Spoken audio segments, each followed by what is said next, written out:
일곱 교회 중 네 번째로 두아디라 교회에 대하여 증거합니다. 주님께서는 칭찬의 말씀을 하십니다. 내가 내 사업과 사랑과 믿음과 섬김과 인내를 아노니 내 나중 행위가 처음 것보다 많도다 하셨지요. 하지만 사실 이 말씀 안에는 진짜 칭찬의 의미가 담겨 있는 것이 아닙니다. 두아디라 교회에는 사랑이 있었습니다. 믿음이 있었습니다. 섬김이 있었습니다. 인내가 있었습니다. 주님께서 그들을 칭찬하신 이유는 바로 그들의 나중 행위가 처음 것보다 많았기 때문입니다. 두아디라 교회는 처음보다 나중 행위가 많으므로 칭찬을 들었지만 이러한 칭찬에 이어 두려운 책망의 말씀을 듣게 됩니다. 오늘 본문에 나오는 두아디라 교회도 이러한 이세벨과 같은 악의 근원을 교회 안에 용납함으로 죄악에 물들어가고 있었다는 사실입니다.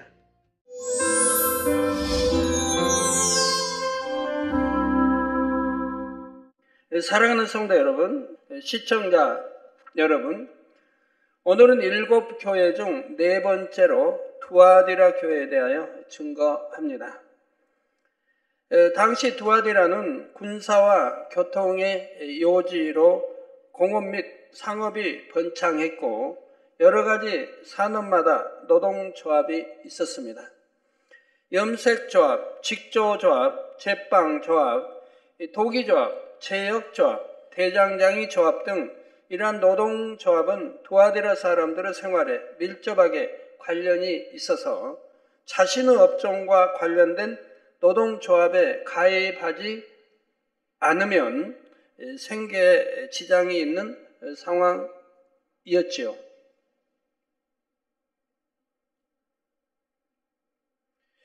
그런데 문제는 노동조합마다 각각의 수호신을 섬기고 있어서 노동조합의 활동 자체가 종교적인 성격을 띠고 있었다는 점입니다. 노동조합이 모임을 가질 때는 그들의 수호신에게 제사를 지내며 제사 후에는 그 우상의 제물을 먹는 식사와 각종 음란한 행사들이 이어졌는데 조합원들은 이 행사에 참석을 해야 했지요. 생계를 위해서는 조합에 가입하지 않을 수 없고 그렇다고 조합에 가입하면 그들의 의식에 함께해야 하고, 이처럼 어려운 상황 가운데서 두아디라 교회의 성도들은 생계를 이어가며 신앙생활을 해야 했던 것입니다. 저도 이제 치료받고 하나님 영접하고 그리고 이제 노동일을 시작을 했는데요. 어떤 집들을 합니다. 일본 사람들이 지은 집이어서 아주 튼튼하게 지어졌는데, 2층이면 2층 집을 한다고 그러면 아주 굉장히 튼튼하게 공구리를 이렇게 쳐졌어요. 그럼 이제 그때는 지금이야 이렇게 크레인 도자로 밀어버리면 되지만, 찍어서 짜주면 그 당시는 일일이 사람이 이렇게 망치로 깨트려 부셨습니다. 처음에 이제 그런 일부터 시작을 했는데요. 바로 이제 뭐든 공사하기 전, 또 일하기 전에는 이렇게 돼지머리 이렇게 해놓고 제사 먼저 드립니다. 그럼 저는 이제 다 일꾼도, 거기 맡아 하는 일꾼도 전부가 제사를 드려야 돼요. 빠지면 안 돼요. 그럼 저는 이제 미리 도망가가지고 숨어 있죠. 이제 주인은 이제 말하고, 이제 그 주인이나 집 짓는 그 주인이나 이런 데 말할 필요 없잖아요. 우리 그 일꾼들은 저는 이렇게 피해 있겠다고 해가지고 딴 어디 구덩이 가서 제사 다 끝날 때까지 이제 기다리는 겁니다. 그러면 이제 제사 지는 사람들은 드리고, 또 돈도 거기다 놓고, 보면 돈도 놓더라고요. 놓고, 그리고 먹을 거 먹고, 그러면 저는 한쪽에 어디 가서 제사 다 끝낼 때까지 이렇게 기다렸다가 이제 함께 동참 일하고 한 적이 여러 차례 있었는데요. 그래서 두아디라 교회 성도들은 생계에 이어가며 신앙생활을 해야 했던 것입니다. 그러니 이런 환경 속에서 믿음을 온전히 지키기가 쉽지만은 않았으리라는 사실을 여러분도 쉽게 짐작할 수 있겠지요. 하나님 말씀 지키면서 산다는 게 왜 어렵습니까? 다 일을 위해서 지키지 못했다는 것은 핑계인 것입니다.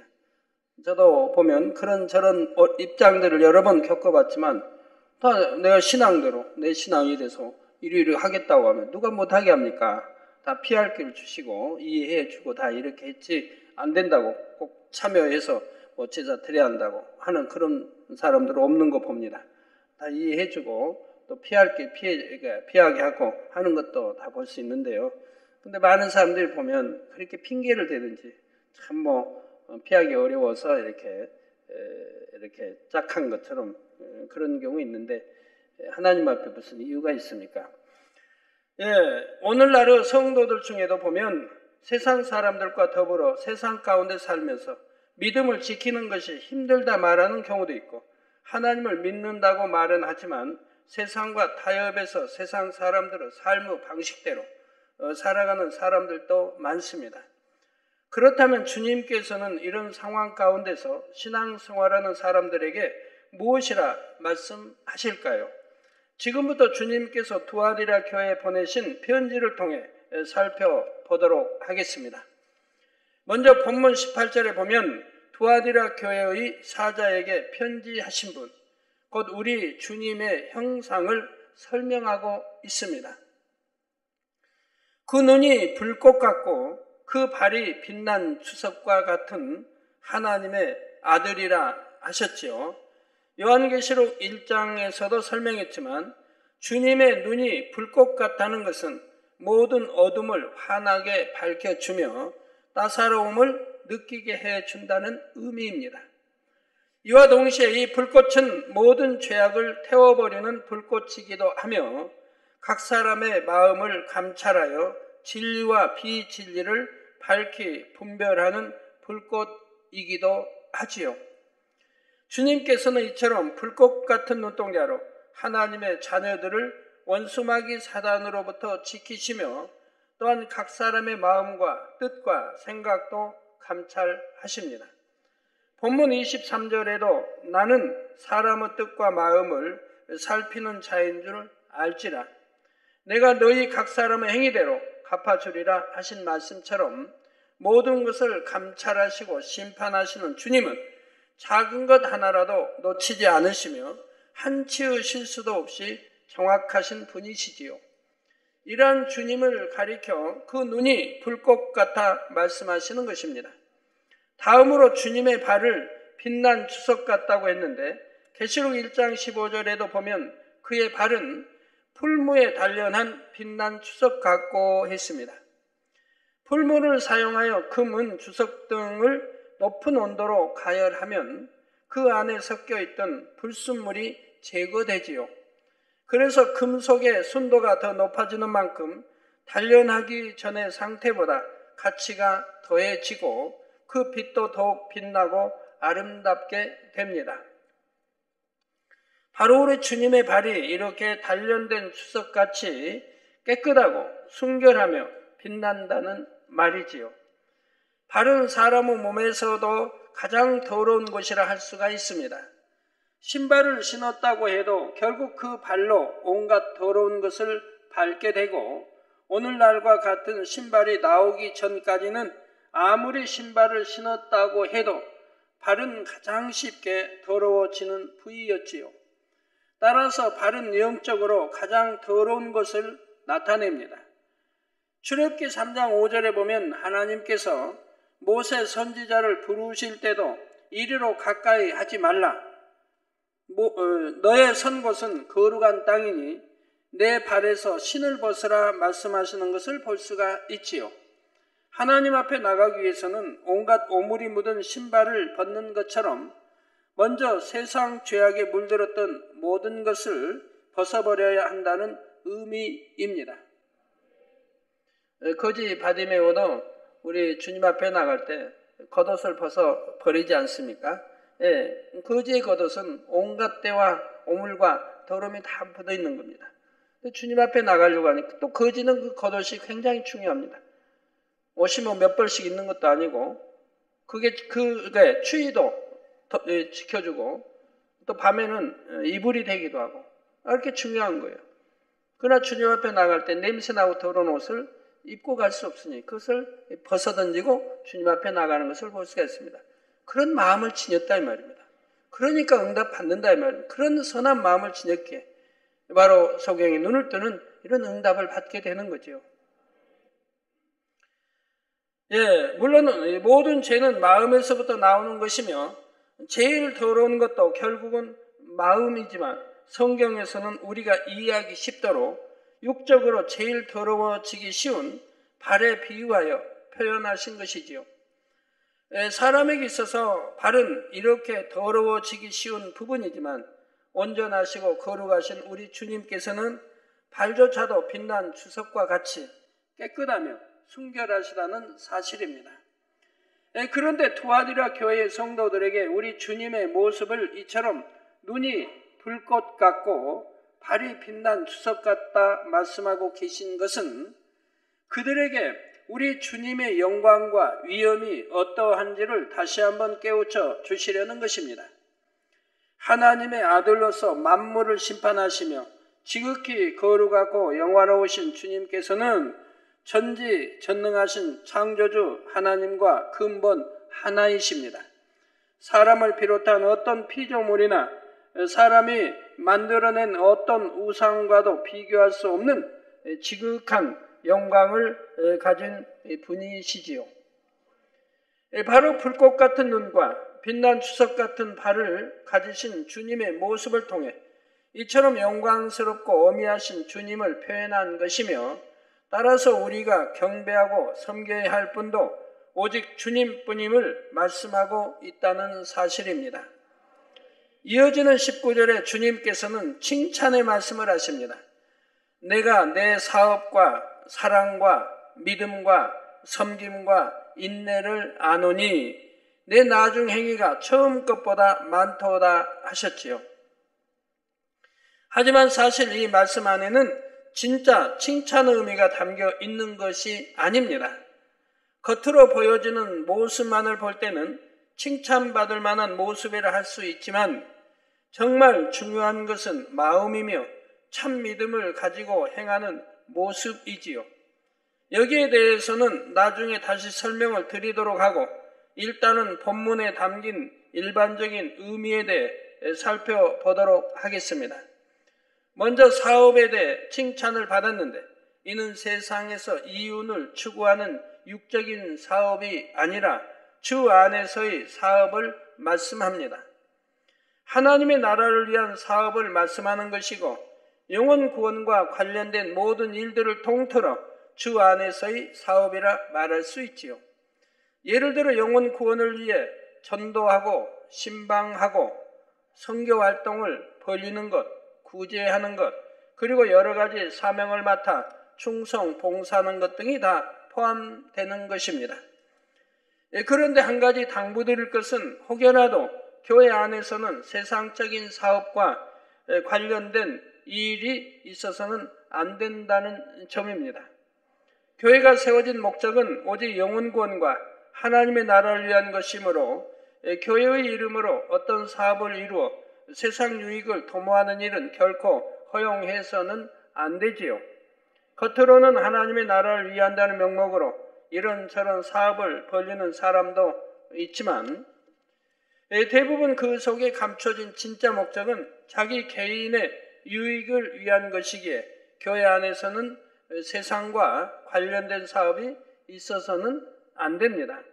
뿐만 아니라 교회 안에서는 세상의 사업에 관한 대화를 하는 것조차도 하나님께서 기뻐하지 않으십니다. 그러므로 교회 안에서는 오직 하나님의 나라를 위한 영적인 사업에만 열심내어 주시기를 부탁드립니다. 다음으로 두아디라 교회에는 사랑이 있었습니다. 요한일서 4장 7절에서 8절에 사랑하는 자들아 우리가 서로 사랑하자. 사랑은 하나님께 속한 것이니 사랑하는 자마다 하나님께로 나서 하나님을 알고 사랑하지 아니하는 자는 하나님을 알지 못하나니 이는 하나님은 사랑이심이라 말씀한 대로 우리가 서로 사랑하는 것이 하나님의 뜻이요 우리에게 주신 새 계명입니다. 그러므로 주 안에서는 당연히 사랑이 있어야 하되 변함없는 사랑, 주님께서 보여주신 사랑, 이러한 사랑이 영적인 사랑으로서 참 사랑이며 이런 사랑을 행하는 사람만이 하나님께 속한 것이지요. 두아디라 교회는 성도 간의 이처럼 영적인 사랑을 나누었던 것입니다. 또한 두아디라 교회에는 믿음이 있었습니다. 믿음은 곧 진실과도 직결되는데 사람의 마음이 거짓되면 다른 사람이 진실을 말해도 잘 믿을 수가 없고 매사에 의심하게 됩니다. 자신의 마음에 진실이 있을 때라야 상대의 진실도 알아볼 수 있고 믿어줄 수가 있지요. 신앙 안에서도 이와 마찬가지입니다. 내 안에 진실이 임한 만큼 진리인 하나님의 말씀도 믿을 수 있는 것입니다. 그래서 히브리서 10장 22절 후반절에 참마음과 온전한 믿음으로 하나님께 나아가자라는 말씀처럼 참마음일 때 온전한 믿음도 임한다는 사실입니다. 다음으로 두아디라 교회에는 섬김이 있었습니다. 우리 예수님께서는 근본 하나님 본체시나 하나님과 동등됨을 취하고자 하지 않으셨습니다. 오히려 피조물인 사람들과 같이 종의 형체를 입으셨지요. 마가복음 10장 45절에 인자에 온 것은 섬김을 받으려 함이 아니라 도리어 섬기려 하고 자기 목숨을 많은 사람의 대속물로 주려 함이니라 말씀한 대로 예수님께서는 우리에게 섬김을 받기 위함이 아니요 우리를 섬기기 위해 오셨다는 사실입니다. 또한 요한복음 13장 14절에서 15절에 보면 내가 주와 또는 선생이 되어 너희 발을 씻겼으니 너희도 서로 발을 씻기는 것이 옳으니라. 내가 너희에게 행한 것 같이 너희도 행하게 하려 하여 본을 보였노라 하셨습니다. 따라서 우리 하나님의 자녀들도 주님을 본받아 열심히 서로 섬겨야 합니다. 하나님을 첫째로 사랑하고 섬기는 것은 너무나 당연한 것이고 이와 더불어 성도 간의 섬김 또한 중요하지요. 그런데 하나님께서 원하시는 섬김은 어떤 상황에서든지 또는 어떤 사람에게든지 마음 중심에서 나오는 섬김이어야 합니다. 내가 존중받기에 겸손한 척하거나 상대를 겉으로만 섬기는 것이 아니라 진정으로 마음 자체를 낮은 곳에 두고 모든 사람을 나보다 낮게 여기는 것이 진정한 섬김이지요. 이렇게 중심에서 섬기는 사람은 결국 자기 자신도 주변 사람들로부터 진심 어린 존중과 섬김을 받게 됩니다. 그래서 마태복음 10장 26절에도 보면 너희 중에 누구든지 크고자 하는 자는 너희를 섬기는 자가 되라고 말씀하고 있지요. 그렇다 하여 큰 자가 되기 위한 목적으로 상대를 섬기는 것이 아니라 정녕 마음 중심에서 상대를 섬길 때 그러한 사람이 큰 자가 되어 상대로부터도 존경과 섬김을 받게 되는 것입니다. 마지막으로 두아디라 교회에는 인내가 있었습니다. 마태복음 7장 13절에서 14절에 좁은 문으로 들어가라. 멸망으로 인도하는 문은 크고 그 길이 넓어 그리로 들어가는 자가 많고 생명으로 인도하는 문은 좁고 길이 협착하여 찾는 이가 적음이니라 말씀하셨지요. 그래도 믿음 있는 사람들은 좁은 길을 가지요. 참 저희 교회 개척 때부터 지금까지 보면 참 많은 죽어가는 사람, 곧 죽어가는 사람들, 또 정말 비참하게 교통사고를 당해서 그런 사람들, 정말 믿음 내외에서 기도받으면 하나님이 아주 100% 책임져서 깨끗하게 해주시는 것을 저는 너무 많이 봤죠.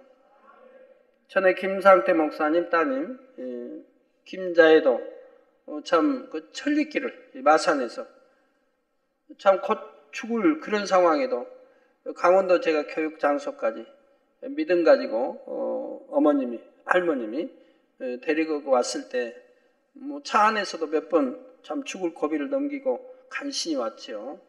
근데 이렇게 믿음 가지고 나왔을 때 기도받고 나니 바로 하나님의 역사에서 깨끗하게 이렇게 역사해 주신 거 전에 여러분들이 많이 현장에서 보셨지 않습니까? 교육장소에서. 또 우리 페루에서 이렇게 사역하는 이재호 목사님도 마찬가지입니다. 이게 죽어가는 과정. 누가 봐도 그건 지금 죽어가는 직전입니다. 또 의식도 없고 그래도 믿음 가지고 몇 시간을 기다렸다가 제가 모든 말씀 끝나고 부흥성의 말씀 끝나고 나올 때까지 교회 오면 기다렸다가 기도받을 때 바로 또 살아나는 모습 여러분들이 보시지 않았습니까? 우리가 믿음을 처음부터 하나님께 맡기느냐 세상에 의존하느냐에 따라서 결과는 너무 다른 걸 저는 지금까지 봅니다. 처음부터 그냥 하나님께 나 맡겨버리겠다면 하나님 책임져 주시고 일단 세상에 의존했다가 그냥 기도받으러 온 거는 또 상황이 전혀 다른 것을 보게 됩니다.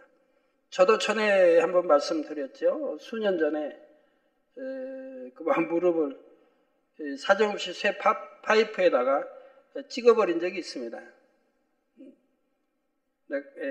기도처에 있을 때인데 이렇게 두꺼운 쇠 파이프에다가 사정없이 무릎뼈를 거기에 이제 부딪힌 적이 있어요. 굉장히 세게 이렇게 뼈와 부딪혀서 무릎뼈가 좀 손으로 만지면 바삭바삭 소리가 나더라고요. 깨져가지고. 소름이 끼쳐서 제가 듣지를 못하겠어요. 그래도 어느 정도가 상황을 알려고 무릎뼈 만지니까 얼음이 이제 얇은 얼음이 있어가지고 깨지면 바삭바삭하죠. 그런 상태가 돼버린 거예요, 무릎뼈가. 그래도 이제 바로 손 얹고 기도하고 통증아 사라지라 하니까 바로 사라지더라고요, 통증이. 그리고 이제 간절히 무릎에 손을 얹고 기도하고. 왜냐면 그날은 무릎을 움직일 수가 없었죠, 다리를. 그리고 그대로 꼿꼿이 무릎을 해서 한밤을 보냈는데 자고 나니까 아침에 거짓말 같아요. 그걸 손으로 만지니까 바삭바삭했던 무릎이 아무렇지도 않아, 아무 소리도 안 들리는 거예요. 그대로 아문 거예요. 옷을 걷어보고 바로 하루 전만 해도, 그러니까 밤이었는데, 밤 한 시간을 몰라도 한 7, 8시경에 이렇게 다쳤는데, 아침에 돼서 이렇게 만져보니까 이제 아무 소리도 안 나고 정상으로 딱 아문 거예요. 그래서 너무 깨끗하게 아물었어요. 그래가지고 이렇게 신기해서 또 만져도 보고 이렇게 했는데 아무렇지도 않은 걸 첫날하고 전혀 상황이 다른 거예요. 첫날은 만질 수가 없어서 손으로. 제가 봐도 소름이 끼치고 그냥 해가 깨져가지고 그런데 그대로 이제 자고 나서 이렇게 이제 다 완전히 굳었고 아물었고 손으로 만져도 아무 소리도 나지 않고 한 걸 보게 됩니다. 그 이제 하루 2, 3일은 좀 절룩거리고 그랬는데 2, 3일 지나고 나니까 절룩거림도 없고 그리고 이제 걸을 수 있고 또 약간 뭐 달릴 수도 있고 이런 거를 보게 됩니다. 그래서 생명으로 인도하는 문은 좁고 길이 협착하여 찾는 이가 적음이라고 말씀했습니다.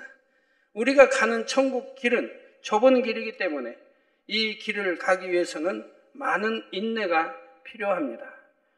죄를 피 흘리기까지 싸워 버리는 수고도 있어야 하고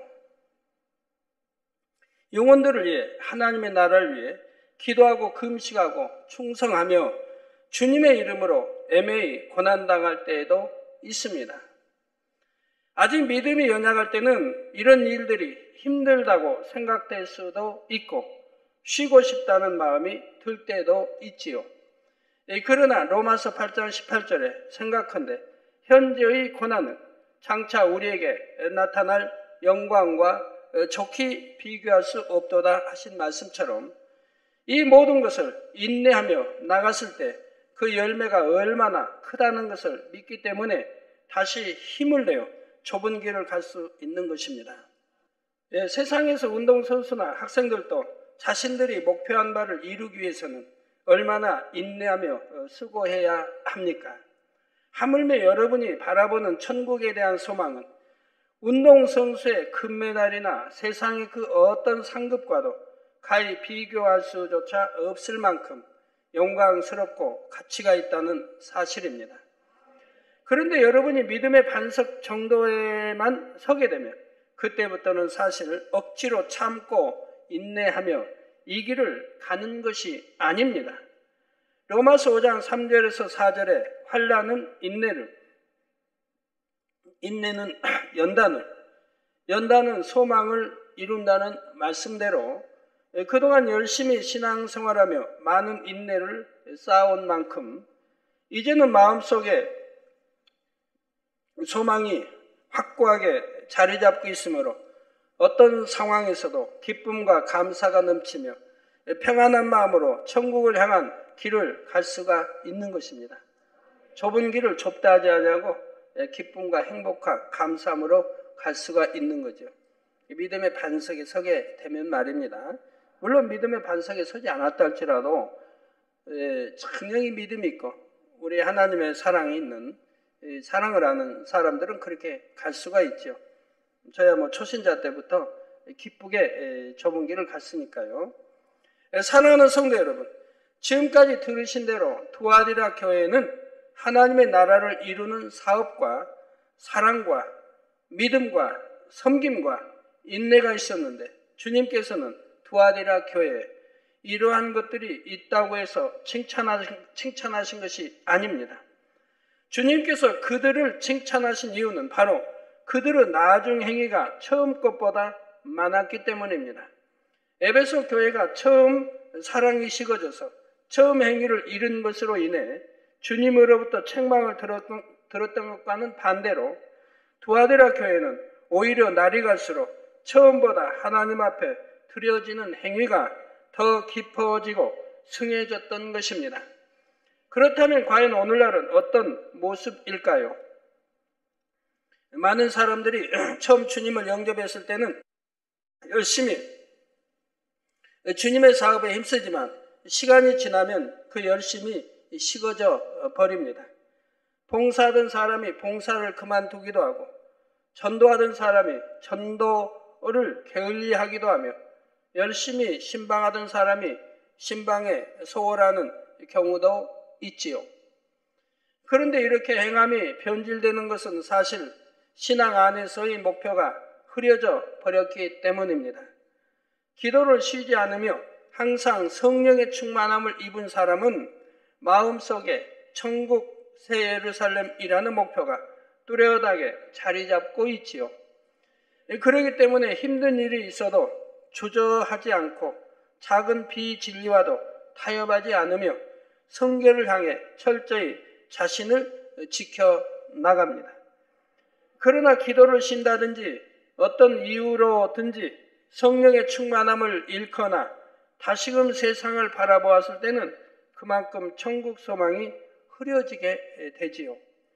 그러면 그동안 자신을 쳐서 복종시키며 믿음 안에서 열심내던 여러 가지 행함들도 자연히 식어지고 변개하는 것입니다. 그런데 이와는 달리 겉으로는 열심히 하나님의 일들을 감당하고 충만한 신앙생활을 하는 것처럼 보이지만 정작 하나님 앞에서 인정받지는 못하는 경우가 있지요. 봉사도 많이 하고 성도들을 사랑하고 섬기며 세상 사람들 앞에서도 선행을 쌓아서 마치 신실한 성도인 것처럼 보이지만 정작 중요한 마음의 할례는 멈춰 있는 경우입니다. 이럴 때는 위로부터 주어지는 성령의 충만함이나 천국 소망으로 행한다기보다는 육적인 성실함이나 열심으로 행해 나가는 것이지요. 물론 여러분이 봉사나 성도 간의 교제 등 교회 안에서의 활동에 열심을 내며 하나님을 기쁘시게 할 일을 찾아 행하는 것은 당연히 해야 할 것이고 바람직한 모습입니다. 그러나 이와 함께 더 중요한 것은 바로 중심에서 하나님의 은혜와 능력을 구하며 날마다 더 영으로 변화되어 가는 것입니다. 그럴 때 여러분의 봉사와 헌신과 수고가 참 믿음으로 행하는 것이 되지요. 그러나 이렇게 믿음으로 행하는 것이 아니고 영적으로는 정체되어 있으면서 단지 겉으로 보여지는 행함만 가지고 나는 이렇게 충성하고 있으니까, 나는 이렇게 사명을 감당하고 있으니까 하며 스스로 위안 삼고자 해서는 안 된다는 사실입니다.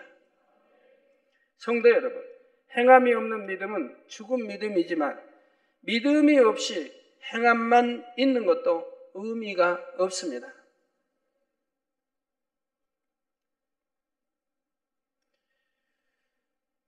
주의 이름으로 아무리 많은 일을 해도 정작 마음에서 죄악은 버려나가는 노력이 없고 성령의 역사 속에서 신앙생활을 하지 않으면 그것을 정녕 영적인 믿음이요 영적인 신앙생활이라고 말할 수가 없지요.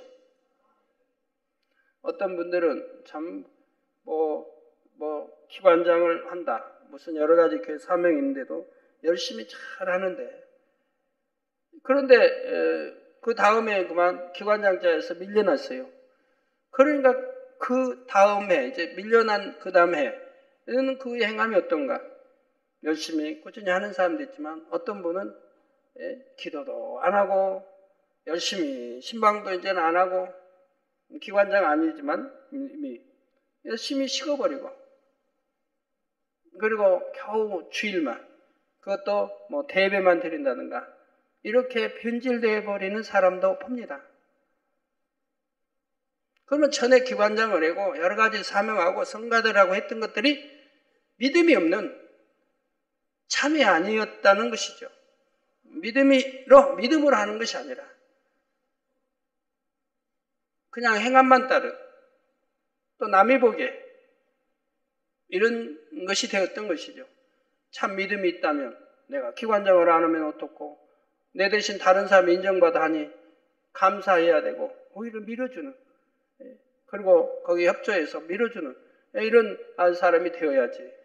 오히려 낙심하고 오히려 열심도 이제 안 내고, 그러다 이제 점점 믿음이 식어지고 기도도 안 하고, 그러다가는 결국 주일도 대배만 드리고, 그러면 전에 행했던 모든 것이 믿음으로 한 것이 아니라는 것을 증거하는 것이죠.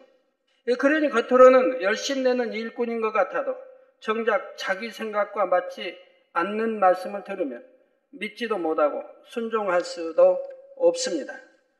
하나님의 마음과 뜻을 깨닫지도 못하고 영적인 깊은 말씀도 깨우치지 못하며 세월이 지나도 육적인 믿음에만 머물러 있게 되지요. 이렇게 육적인 믿음으로 행하는 것이 혹 외모를 보는 사람으로부터는 칭찬받을 수 있다 해도 중심을 보시는 하나님께로부터는 인정받지 못한다는 사실입니다. 따라서 여러분은 변함없는 마음으로 오히려 날이 갈수록 주 안에서 모든 행위가 처음보다 더 많아짐으로 항상 칭찬 받으시기를 바랍니다. 또한 여러분의 모든 열심과 행함들이 반드시 마음의 할례와 함께 이루어져서 영적인 믿음 가운데 행하는 모든 일들이 하나님 앞에 인정받을 수 있기를 바랍니다. 성도 여러분, 두아디라 교회는 처음보다 나중 행위가 많으므로 칭찬을 들었지만 이러한 칭찬에 이어 두려운 책망의 말씀을 듣게 됩니다. 20절에 그러나 내게 책망할 일이 있노라. 자칭 선지자라 하는 여자 이세벨을 내가 용납함이니 그가 내 종들을 가르쳐 꿰어 행음하게 하고 우상의 제물을 먹게 하는도다 했지요. 그러면 이세벨이란 여인은 누구일까요? 이세벨은 기원전 9세기경 시돈 왕의 딸로서 북이스라엘 아합 왕의 왕비가 된 이방 여인입니다.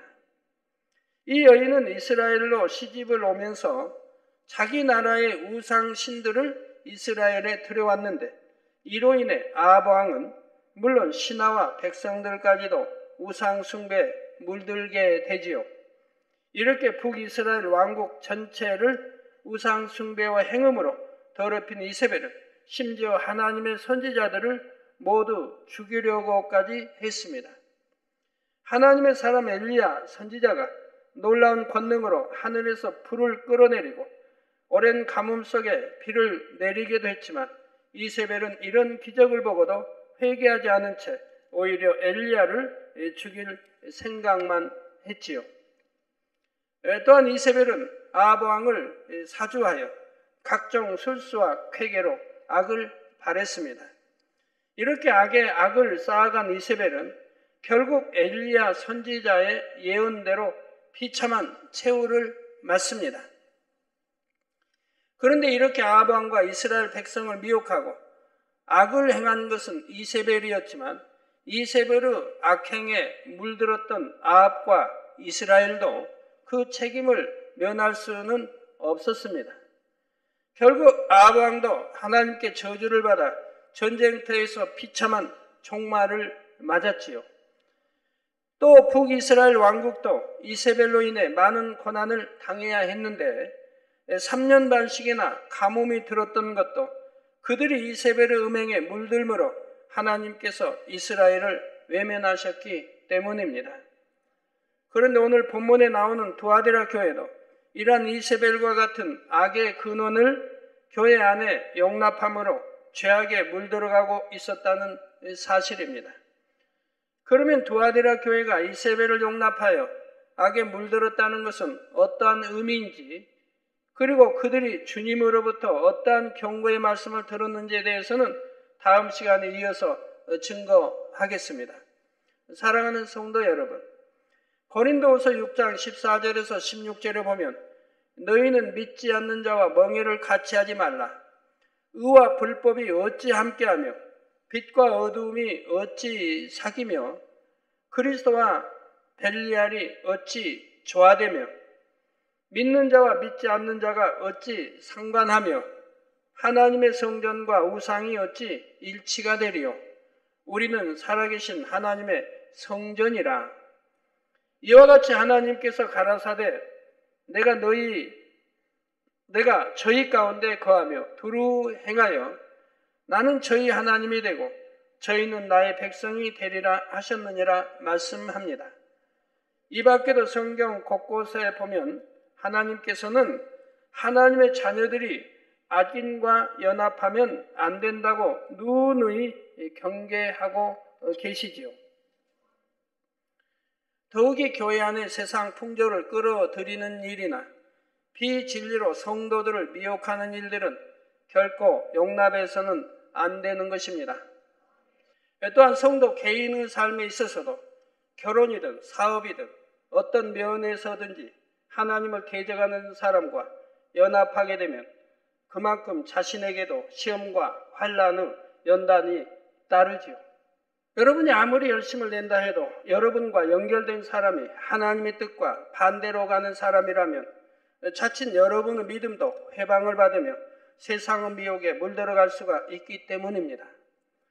두 마리의 소가 멍에를 같이 할 때 한 마리가 딴 길로 가거나 게으름을 피우게 되면 다른 한 소가 아무리 열심히 일하려 해도 원하는 쪽으로 나갈 수가 없는 것이지요. 마찬가지로 하나님 앞에 합당하지 않은 사람들과 자기 자신을 묶어두게 되면 그만큼 자신의 영혼이 잘 되는 것에 지장을 받고 축복을 받는 데에도 걸림돌이 되는 것입니다.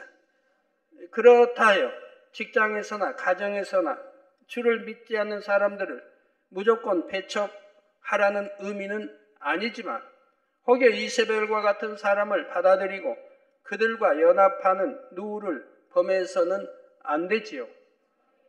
이스라엘의 아방이 이세벨을 아내로 맞아들이지만 않았어도 아방과 이스라엘 백성들은 그처럼 어려움과 재앙을 당하지 않을 수 있었을 것입니다. 이러한 사실을 잘 깨달아서 어떤 상황에서도 세상과 타협하지 않으며 항상 하나님의 뜻을 분별하여 바르게 행할 수 있으시기를 바랍니다.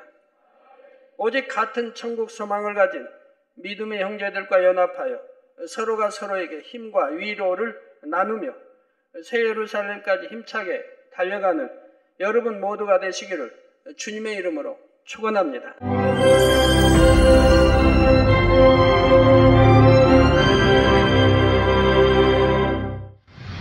할렐루야. 전능하신 사랑의 아버지 하나님, 이 시간 기도 받는 모든 성도님들 위해 안수하여 주옵소서. GCN 방송 시청자들이 인터넷과 화상을 통해 기도받는 지교회와 지성전 그리고 전세계 하나님의 자녀들 위에도 시공간을 초월하여 역사하여 주시기를 원합니다. 믿어지는 믿음을 주시고 부정적인 생각과 의심의 세력을 물리쳐 주옵시며 모든 시험 환난도 물리쳐 주옵소서. 머리부터 발끝까지 오장육부 뼈 마디마디 온몸의 신경 조직 세포 등 아픈 곳마다 성령의 불로 태우시고 근본의 빛으로 역사하여 주옵소서. 예수 그리스도의 이름으로 명하노니 원수마귀 사단 모든 질병 균 연약함아 물러가라. 빛이 여임하라. 모든 불치 난치병도 성령의 불로 태워 깨끗하게 역사하여 주옵소서. 말라리아를 비롯한 모든 풍토병도 물리쳐 주옵소서. 감기, 기침, 열, 몸살, 독감 등 각종 유행성 질병도 다 물러가라. 어떠한 유행성 질병 균도 틈타지 않게 지켜 주옵소서. 위암, 폐암, 간암, 유방암, 자궁암, 대장암, 피부암 등 각종 암과 에이즈, 백혈병, 뇌졸중, 고혈압, 저혈압, 심장병, 폐병, 위장병, 당뇨, 부인병, 피부병, 갑상선, 질환과 모든 염증도 깨끗게 하여 주옵소서. 소아마비, 중풍, 관절염, 디스크도 온전케 하여 주옵소서. 요통, 두통, 신경통을 비롯한 모든 통증은 사라질지어다. 간질, 자폐증, 우울증, 조울증, 노이로제 등 모든 정신질환도 물러가라. 모든 마비된 것도 풀어지고 일어나 걷고 뛸지어다. 눈도 잘 보이게 하옵시고 귀도 잘 들리게 하여 주옵소서. 소경은 눈을 뜨고 기머거리는 들으며 벙어리는 말할지어다. 각종 사고, 후유증도 깨끗게 하시고 부러진 뼈도 붙여 주옵소서. 화상 입은 것도 온전케 하옵소서. 화기야 물러가라. 열도 물러가라. 아버지 흉터도 나지 않게 역사해 주시기를 원합니다. 마약을 비롯하여 각종 약물과 독극물 중독도 깨끗함을 입을지어다. 죽은 신경과 세포가 살아나며 죽은 자도 살아나게 하여 주옵소서. 잉태의 축복도 주시기를 원합니다. 잉태 축복을 받으라. 예수 그리스도의 이름으로 명하노니 원수마귀 사단아 하늘 공중 곳에 잡은 악의 영들아 물러가라. 그의 사자들도 물러갈지니라. 이 땅의 악한 영, 더러운 영, 거짓되고 간사한 영, 이간질하고 미혹하는 모든 어둠들은 물러가라. 모든 흉악의 결박을 풀고 어둠아 물러가라. 빛이여 임하라. 아버지 하나님, 부르짖어 기도할 수 있는 능력을 주시고 죄를 버리고 성결될 수 있는 능력을 주옵소서. 영혼이 잘됨같이 범사에 잘되게 하시고 가정의 복음화도 이루어 주시기를 원합니다. 한 주간도 모든 사고와 재앙으로부터 지켜주시고 불통이 없는 형통한 삶을 살 수 있도록 축복해 주옵소서. 성령의 불담으로 천군 천사와 주님의 불꽃 같은 눈동자로 모든 하나님의 자녀들과 가정, 일터, 사업터를 지켜주시기를 원합니다. 학생들에게 지와 명철을 더하시고 공부도 할 수 있는 뜨거운 마음과 열정도 더하여 주옵소서. 마음과 생각을 세상에 빼앗기지 않도록 지키시고 하나님을 뜨겁게 사랑하는 학생들로 축복하여 주옵소서. 하나님의 자녀들이 먹으나 마시나 입으나 무엇을 하든지 하나님 앞에 영광 돌리는 삶이 되게 축복하여 주시기를 원합니다. 나는 하나님을 만났노라, 체험했노라, 응답 받았노라, 축복 받았노라, 간증하는 입술이 되게 역사하여 주옵소서. 아버지 하나님 감사합니다. 홀로 영광 받으옵소서. 우리 주 예수 그리스도의 이름으로 기도하옵나이다. 아멘.